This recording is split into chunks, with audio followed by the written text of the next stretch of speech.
Hello, and welcome to the Fantasy Premier League show on CT Die Sports. My name is CT, and with me this season to get into the Fantasy Premier League would be my good friend Malcolm. Malcolm, you want to introduce yourself to the people? Hey, I'm Malcolm. I've been playing fantasy for just about, I think it's just getting to 10 years now. So, Hmm. looking forward and excited to discussing. Oh, yes, I'm pretty excited. It's going to be a Fantasy Premier League show. It's going to be basically focused on Fantasy Premier League. If you've played this for a while, you know it's a fun thing to actually do while following the Premier League. The interesting thing with it is it affects how you watch the game. Sometimes you forget that you're actually watching the game and you actually start rooting for individual players. So it's actually a fun thing that we've been doing for a while. I think I've also been playing it for 10 years. And the reason I brought Malcolm on here to talk about fantasy Premier League is that there's no better person that I can bring on here to do this. This is a defending back-to-back several time champion in fantasy leagues that we play.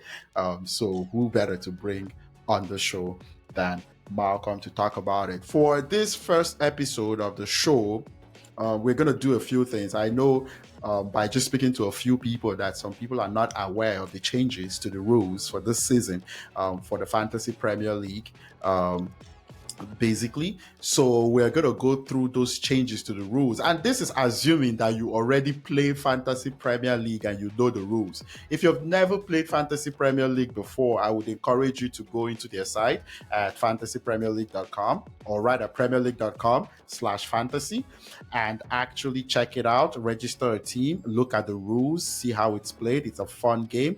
Basically, you get a budget of what I would call 100 million and or 100 only, and you have to spread that out between 15 players to fill out your team, and different players have different prizes depending on how good they are. So my assumption would be you already play Fantasy Premier League or the FPL before watching this, and what we want to do is update you on the changes from last season to this season, which I noticed basically a lot of people are not aware of. Malcolm, if you don't mind, do you want to start? There are three main changes actually to how it normally works.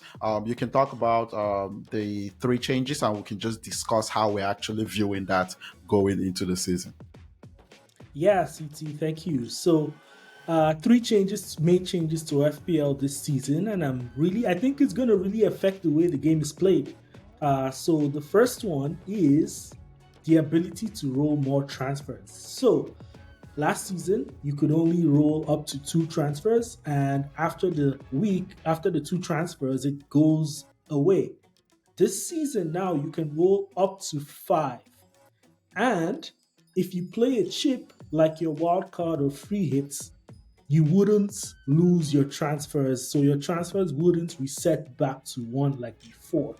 I think that's a big deal. It's going to really affect the way the game is played because transfers are a huge part of being an FPL manager. Oh yeah. So how are you viewing that? Like, just to kind of just add to what you're saying. Usually, um, you get one transfer a week, right? And if you don't use that transfer in any given game week over the course of 38 game weeks, right, you would actually roll over that to the next week. Now, if you roll it over more than twice, you don't get a third one before this season. Your maximum transfers you can actually have or roll over would be two transfers. So for this season, what Malcolm is saying is that they've allowed you to roll over five times. So if you love your team and you're not getting injuries, you don't want to change anything, and you just want to keep going, you can actually add it all up to five transfers, and that's massive if you play this game in the kind of ways you can maneuver your team when you absolutely need to, in terms of blank weeks and double game weeks and injuries, as this all bad form, or you don't like your player as the season. So just before we move on to the next change, what would you say is the biggest point about this change that you're actually looking forward to, or how you plan to take advantage of it? Yeah, so I think this change is going to make a huge impact. First, I think for inactive players, changes that you make, transfers that you make, you take less negative points. So imagine you just come back after you've not looked at your team after 5 weeks. You can make five changes transfers to your team, and your team becomes good again. Before, if you were an inactive player and you came back, you will then realize that you have to take hits to have a team that's reasonable. That's like a huge change. I think at the end of the season, it's really going to affect show in people's rankings. And then also, if you have a good team and you're able to manage your transfers really well, you notice that you're able to make changes when injuries happen that can also help you keep your active rank. Before now, let's say if you're doing very well, your team is good, you've had to, because not every you don't have to make changes every time. Because you have two transfers, it doesn't really mean that before you had to make changes if your team is good. But the old system really incentivized you to make those transfers because you use them. But now, in cases of emergencies, there's sometimes when injuries may happen and your team is doing good. You come in and you can make those transfers and still be top of your league. So I think this one is going to make a huge impact on the game, and I'm looking forward to seeing how it really affects people's strategies. The other one that comes to mind is around the wild card. So the wild card, I really love the wild card chip because it's something that you can use twice a season and you can make all kinds of changes to your team. But now, with the ability to roll more transfers, I feel like it really diminishes the value of the wild card. Now I think it's not as I usually would keep my wild card towards to later in the season. But I think with this for now, you can be more aggressive if you want to play a wild card early because you know if you have a good team, you can have more transfers that roll around, roll, and then you're going to be able to still have have ability to make changes later. So yeah, we'll see how it affects the season. So I think the interesting thing you did say there was about the fact that with wild cards, after you play it, you don't lose your transfer. So you can play a wild card, which you get two wild cards every year, right? So you get two wild cards every year, and you get one before the end of December and one after, basically from the new year. And whenever you choose to play that, if you have transfers that you've already saved up, you don't have to lose them. You can still make a change 1 week after you just played your wild card. So that would be interesting. And the other part is also avoiding taking negative points, which is usually if you go more than your allocated one or two transfers maximum in a game week, you would get a -4 for each change you make, or -4 points. I don't think I want to take any of those -4 points anymore. If you're giving me up to 5 transfers, just gonna plan it out early. And that would also encourage people not to make rash changes to their team. So that would be interesting. There will be a lot of regret where people would be like, I should have gotten this player in this week, but I was saving for for an extra transfer Exactly. and I didn't get them in. So that would be an interesting thing that would also occur. And you want to talk about the second change, or the second major change that is actually impacting the FPL this season. Yeah, the second major change is the changes to the bonus point system. So really for the bonus point system, after every game, depending on how a player performs, you can get the ability to get up to 3 points for the top performing players in the game. So it's usually 3 points, 2 points, and 1 point. So your players will get those additional 3 points or 2 points or 1 point. This season, there's been some changes into how those bonus points are awarded. So just a couple things. It's the system now rewards players who have fouled more and take more shots on targets. So it gives more value to players like Salah. So Salah gets fouled quite a lot. Players like Saka gets fouled quite a lot. Players like Palmer gets fouled quite a lot. Salah takes lots of shots. Saka takes lots of shots. Um, and this would really impact the way those man of the match awards. And also, you get less points for goalkeepers. You get less points for saving a penalty, which I don't think it's fair because saving a penalty makes such a huge difference in the game. But that's what the change has been. And then now, if for some reason your goalkeeper scores a goal, like I remember Allison scored a goal a couple seasons ago, you get 10 points. So yeah, lots of Mm. changes there. Yeah, yeah. Those random goalkeeper goals is now actually gonna be worth more, right? So that's What actually more points? interesting. Yeah, it will be worth more points. But yeah, as you said, the penalty save going from 15 bonus points, like in the BPS or bonus point system scoring to 9, I think that's not necessary. I think penalties are huge if a goalkeeper Mhm. saves one. They also did something where they increased, I think, a goalkeeper or a defender conceding a goal reduces 4 bonus points scoring system.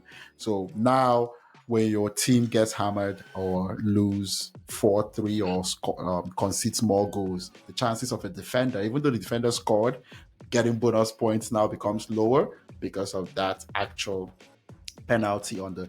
So when you look at Yeah. that bonus point system, who do you think this is favoring, or who is actually going to get set back by these new changes or the new additions on this system? You already mentioned people like Saka, Salah, right, and Cole Palmer in terms of fouls won and shots on target that could favor them.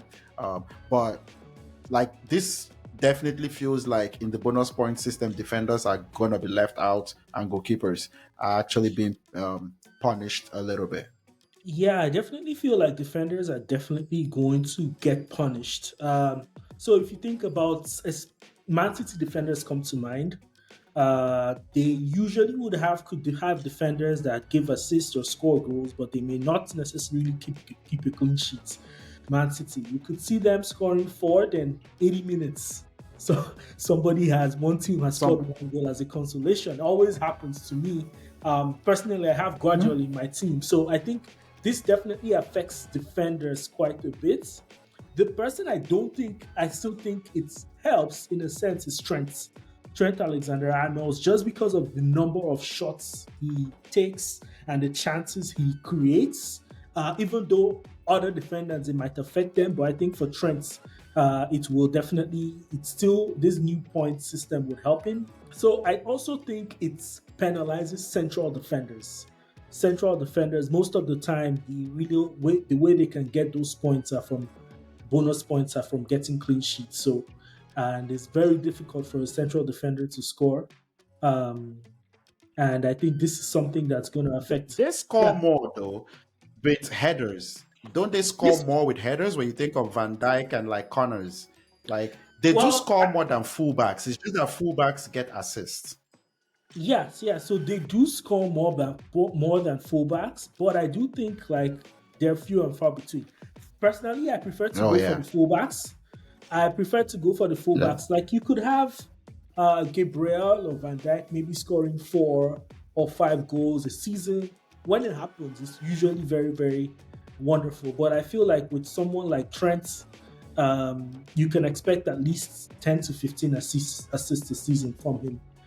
Chances created, fullbacks that create chances. I think those are essential in FPL. Oh yeah, absolutely. And the final main change, we don't really have much to talk about it, but just to let people know, it's what they call the mystery chip, and we would only know about what that mystery is in January when it's unveiled by the FPL team. So we don't really know what the mystery chip is going to be, but I guess we're expecting one new chip in FPL this year, which is called the mystery chip. Do you have any thoughts about what they might be planning? Yeah, I think this mystery chip definitely can make a huge difference. The thing that comes to mind that they potentially do, it could be that on a game week, all your players get double points. That's something that comes to mind. I Mm. think that will be something that's aggressive and can make a huge impact in the season. I think they'll make it fun like that. What if they let you pick the game week? You know how they have the double game week? They let you Right. pick when you want to use the chip, something like that. I think they will let you choose when you want to use the chip, like other game weeks. But I think it Eh? has to be forward looking. It can't be retroactive. That's the only thing. Um, the other thing chip that comes to my head that they removed from few seasons ago was the all out attack. I think if they want to be boring, they will choose all out attack. Um, And bring but it back. I feel like they got a yeah, mystery chip and they just bring something from the past, yeah, right? yeah, yeah, Um, yeah, that would yeah, be interesting. I thought about it. I couldn't really make sense of what they could be planning. yeah. Or maybe it could be instead of a triple captain, quadruple captain. Defenders get double points. Defenders get double Or points. since they are punishing defenders and goalkeepers, it might have something to do with them and boosting them a little bit um, Yeah, at some yeah. point later in the season. So that's actually gonna be interesting. The last thing I wanted to discuss with you in this first episode, while we get a hang of it and we kind of gonna go through the whole season and kind of keep updating and kind of discussing FPL and what we're observing, is for first episode, I wanted to just ask you. I'm gonna lay it out a little bit and ask you your best strategies. I have three kind of strategies that you think about going into a season, and in each kind of section, I just want to find out what would be your best approach in those instances. The first option I have is in terms of building your team, right? Entering the season. When you look at building the team in the terms of how you actually allocate your 100 or 100 million funds amongst your players, are you looking to go top heavy, or are you looking, like when I mean top heavy, the superstars in the Premier League that cost a lot, or and then pair them with lower price players, or you actually prefer a balanced team? And we're going to specifically talk about this 2024-2025 season, considering that Erling Haaland is 15. That's a lot when you consider you need to spread out 100 for 15 players. Personally, I'm always top heavy. I usually am top heavy, although I try to balance things out on the team. The last few seasons with players like Aguero, Haaland, they've just been so essential. Like you have Haaland today, he's getting up to almost 70% ownership. So you have a situation where if you don't have him and he pops, like you just lose rank, so much rank. Uh, So that's it's my situation this season. yeah, it's a big one. And like you have personally, I like to have a mix. So I like to have first a top striker, top midfielder, and a top defender. And then I start to have premiums on both midfield, striker, and defense, and then balance the team out. Usually, I find that works Okay. because if you choose right, you would usually have top good points makers. So how do you actually decide on your lower tier players? Which kind of players are you looking for in those lower tier? Are you looking for people that have consistent minutes, or players, even though they don't have consistent minutes, has the opportunity to pop for large points, when you decide for the lower tier players to kind of fill out your squad? Personally, I look for consistent minutes all the time. So, for example, I'll give you Manchester City, for example, and I'll call his name because he usually screws me every time I bring him to my team. Is is Mr. Phil Foden. He does very well, but like sometimes with Pep Guardiola's roulette, you never know when he's gonna start.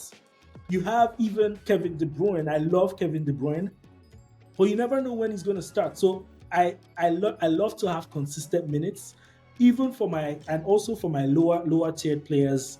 I look for players that I know for sure they're going to be on the team. They're not meant to be my big point getters. They're just meant to be complements.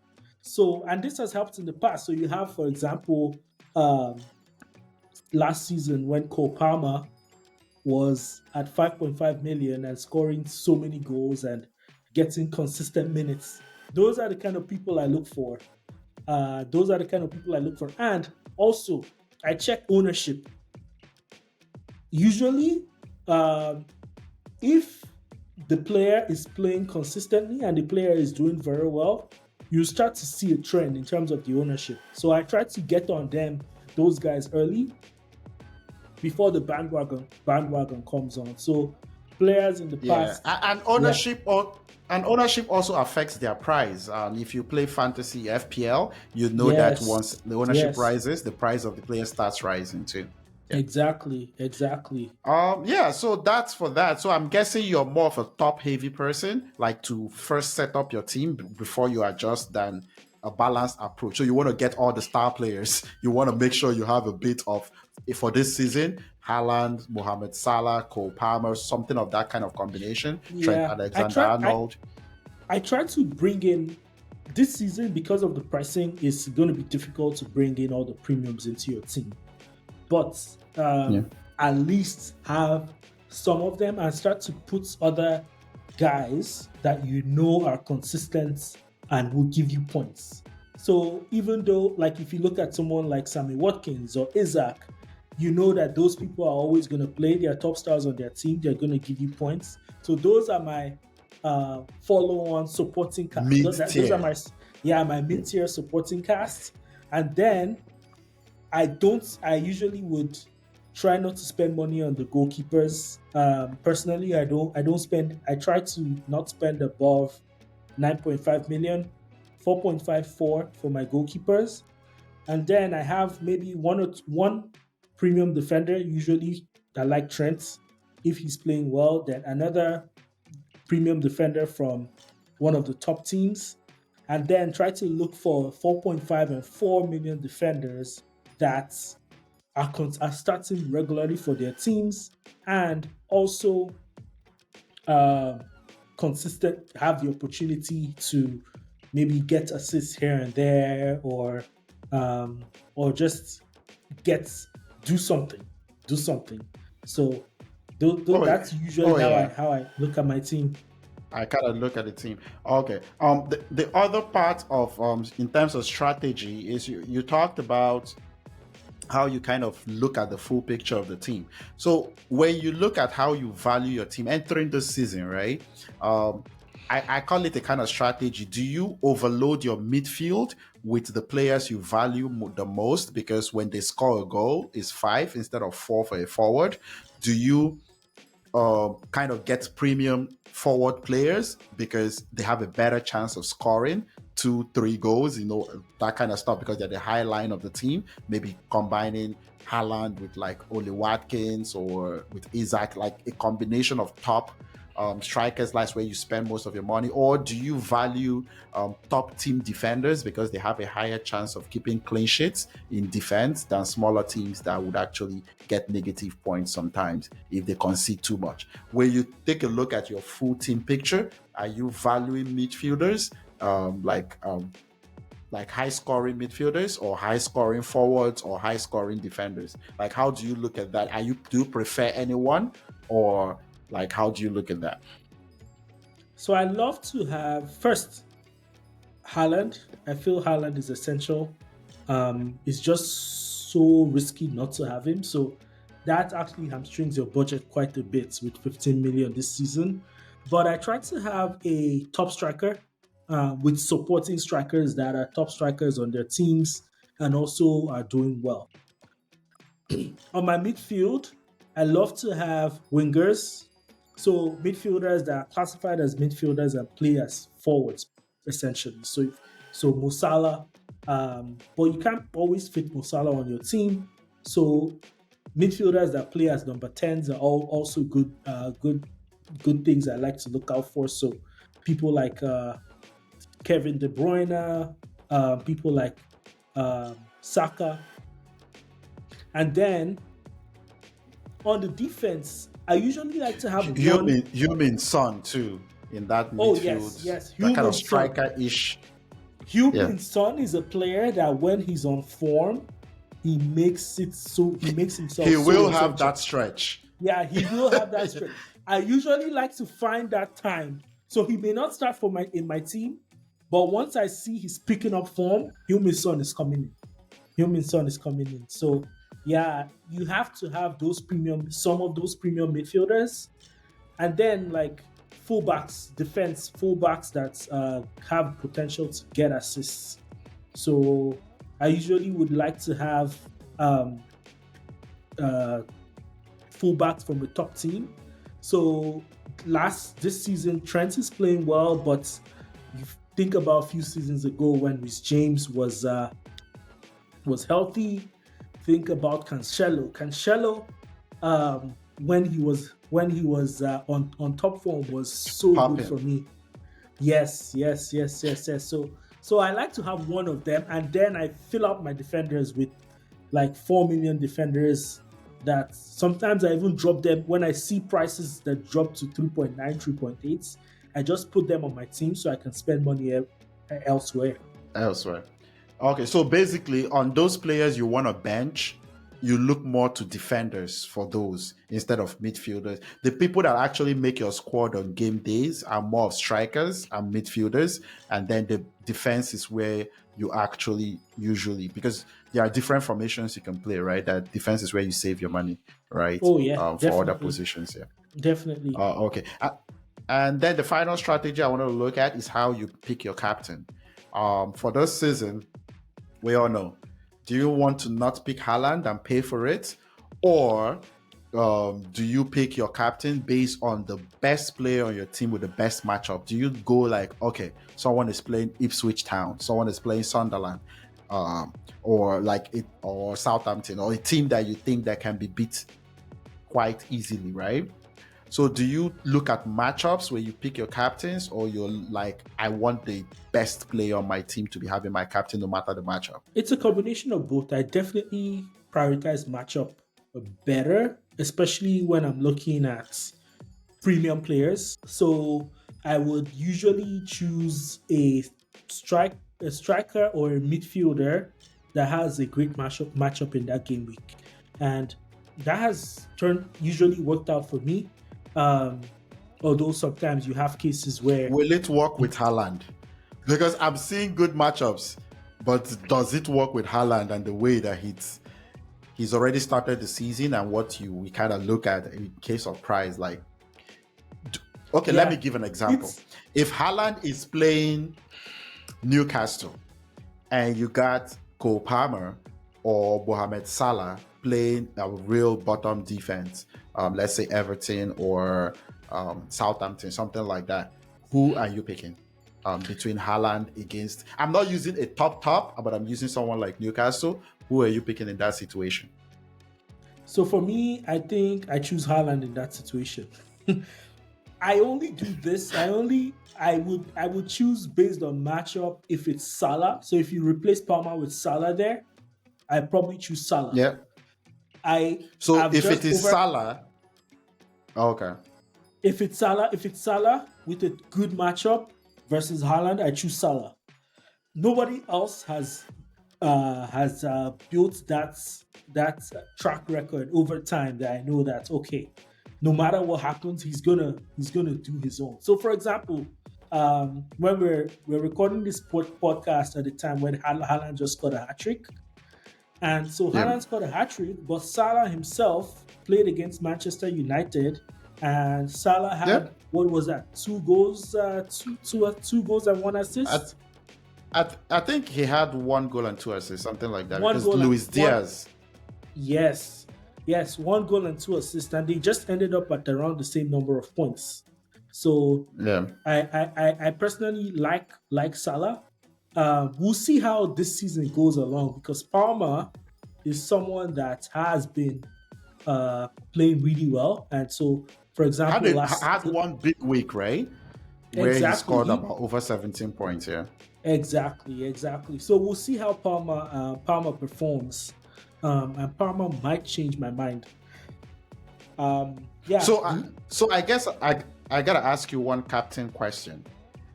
So we know there's Salah, there's Haaland, right? These two guys kind of have built the reputation over time. Can you see any other player with an excellent defense? Let's say Haaland is playing, I'm just Arsenal, and Salah is playing.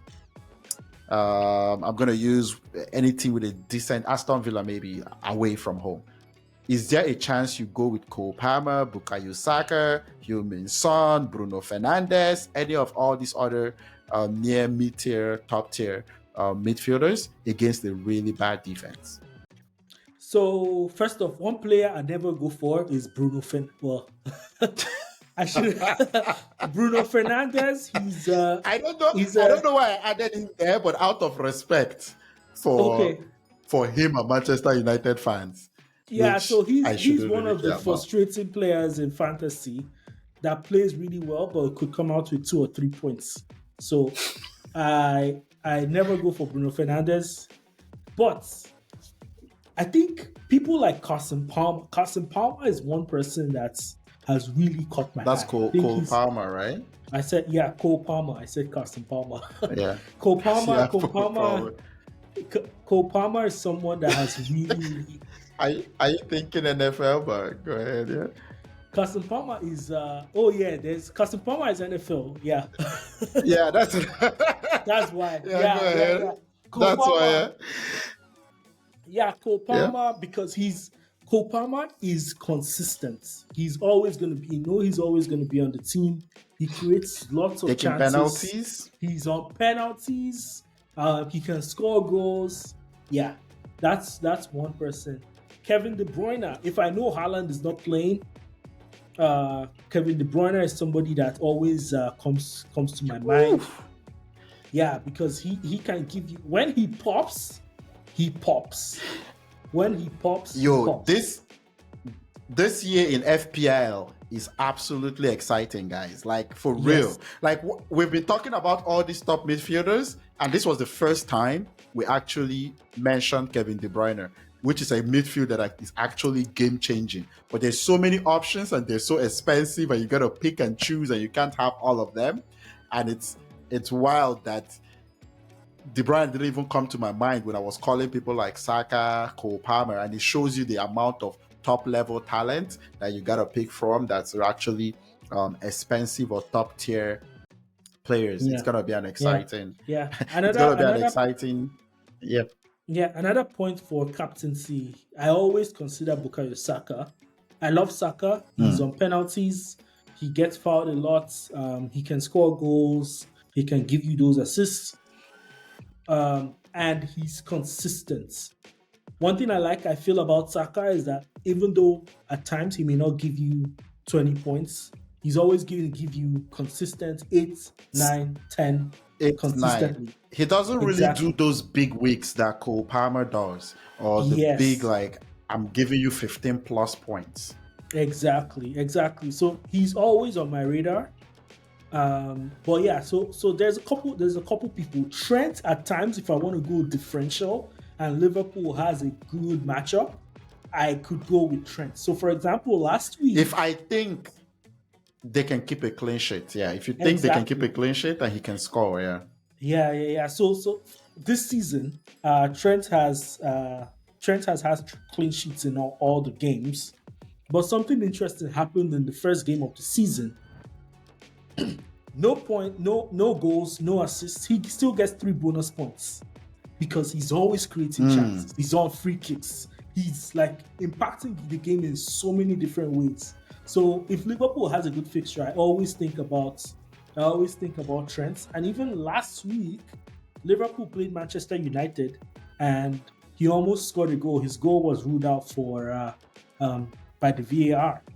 So you look at that, if he got his clean sheets, he scores that goal, he's on like 15, 16 points. So Trent is always somebody I pay attention to as well. Yeah, absolutely. He might be the only defender that I consider for a captain in some weeks, because you know that if Liverpool plays well, he can get 1 assist, clean sheet, and bonus points. So that's actually a huge level of production from Trent Alexander-Arnold.